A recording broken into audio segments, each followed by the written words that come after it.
이어서 간추린 소식입니다. 정부가 최근 기상 여건이 개선되고 농산물 출하 지역이 확대되면서 시설 채소류를 중심으로 가격이 안정세를 보이는 한편 사과, 배 작황이 순조롭게 이뤄지고 있다고 진단했습니다. 농림축산식품부는 최근 정부 세종청사에서 박수진 식량정책실장 주재로 농식품 수급 및 생육 상황 점검회의를 열고 이같이 밝혔습니다. 농식품부에 따르면 6월 중순 전반적인 농축산물 가격은 시설 채소류를 중심으로 지난달보다 낮아졌고 제철을 맞은 수박과 참외 가격이 안정적인 흐름을 나타내고 있습니다. 박수진 식량정책실장은 농산물이 안정적으로 공급될 수 있도록 수확기까지 총력 대응해 나가겠다고 강조했습니다. 앞으로 농기계를 도로나 다른 사람의 토지에 방치하면 최대 1,000만 원의 과태료 처분을 받게 됩니다. 농식품부는 이 같은 규정이 담긴 농업기계화 촉진법 시행령 개정안이 21일부터 시행된다고 밝혔습니다. 방치된 농기계는 농업 경관을 해칠 뿐 아니라 안전사고를 유발할 수 있습니다. 이번 법 개정에 따라 2개월 이상 농기계를 무단으로 방치하는 행위가 금지됩니다. 지자체장은 방치된 농기계가 있는 경우 소유자에게 서면으로 통지하고 20일이 지나면 농기계를 강제로 매각하거나 폐기할 수 있습니다. 농기계를 무단으로 방치한 사람은 최대 1,000만 원의 과태료 처분을 받을 수 있습니다. 농림축산검역본부가 최근 경북 김천 검역본부에서 우리 농산물 수출 확대를 위한 간담회를 개최했습니다. 이번 간담회에는 농산물 수출 유관기관, 생산자 단체, 수출업체 관계자 등 42명이 참석했습니다. 간담회에 참석한 배 생산자 단체는 아프리카 케냐 등 신흥시장 진출을 위한 협상을 요청했습니다. 포도 생산자 단체는 현재 뉴질랜드로 수출하는 일부 포도는 반드시 봉지를 씌워야 하는데 이를 품종에 따라 탄력적으로 조정할 수 있도록 검역 요건을 완화하는 협상을 희망했습니다. 검역본부 관계자는 이번 간담회에서 논의된 의견들을 수출 상대국과 적극 협의해 해결해 나갈 것이라고 말했습니다. NH농협손해보험은 농업인의 실익 증진을 위한 신상품 농업인 생활안정보험을 출시했다고 최근 밝혔습니다. 이 상품은 지방자치단체에서 시행 중인 농업인 월급제에 참여한 농업인이 사망했을 경우 지급된 대금의 상환액을 보장하는 상품으로 농업인 월급제 수탁 사업을 운영 중인 지역농축협이 가입 대상입니다.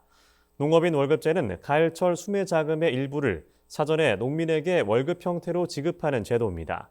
서국동 농협손해보험 대표이사는 농업인 생활안정보험을 통해 농업인의 경제적 부담 완화와 삶의 질 향상에 도움을 주고자 한다고 말했습니다. 경기도가 최근 도내 100일의 환자가 급증하자 백신 접종과 마스크 착용 등의 개인위생 강화를 당부했습니다. 100일에는 보르데텔라균에 의해 발생하는 호흡기 감염병으로 심한 기침 증상을 보이는 것이 특징입니다. 나이를 가리지 않고 전염되며 가족 간의 감염으로도 빠르게 확산할 수 있습니다. 경기도에 따르면 18일 기준 도내 100일의 환자 수는 576명으로 지난해 같은 기간보다 급증 추세를 보이고 있습니다. 경기도는 1세 미만의 영아는 적기에 백신을 접종하고 초중고등학교에서는 백신 접종과 함께 마스크 착용도 필요하다고 당부했습니다. 충청북도가 집중호우와 태풍 등 자연재난에 대비하기 위한 총력전에 나섭니다. 충북도는 우선 산사태와 하천재해, 지하공간 침수 등 3대 인명피해 우려 지역인 급경사지 등에 대한 안전점검을 실시했습니다. 지난해 침수 사고가 발생했던 오송 지하차도의 양측 출입구에는 차량 진입 차단 시설도 설치했습니다. 아울러 긴급 상황에 대비해 재난상황실 책임자를 국장급으로 격상하는 등 책임 있는 보고 체계도 확립하기로 했습니다.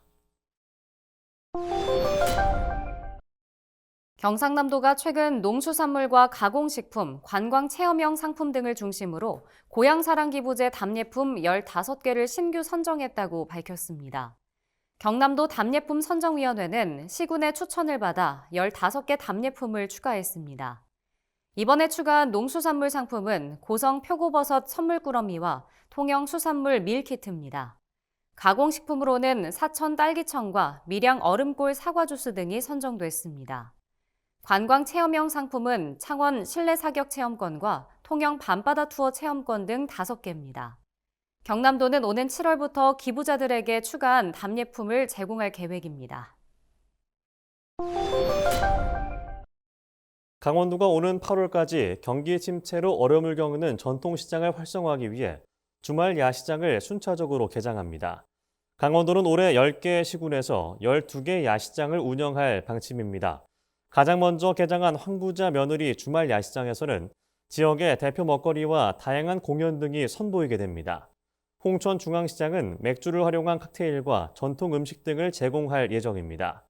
원주 우산천 골목형 상점가는 불금토 야시장을 열어 먹거리 판매나 경품 추첨 등을 진행할 계획입니다. 강원도 관계자는 이번 강원도 주말 야시장 개장을 통해 지역 상권이 활력을 되찾길 바란다고 말했습니다.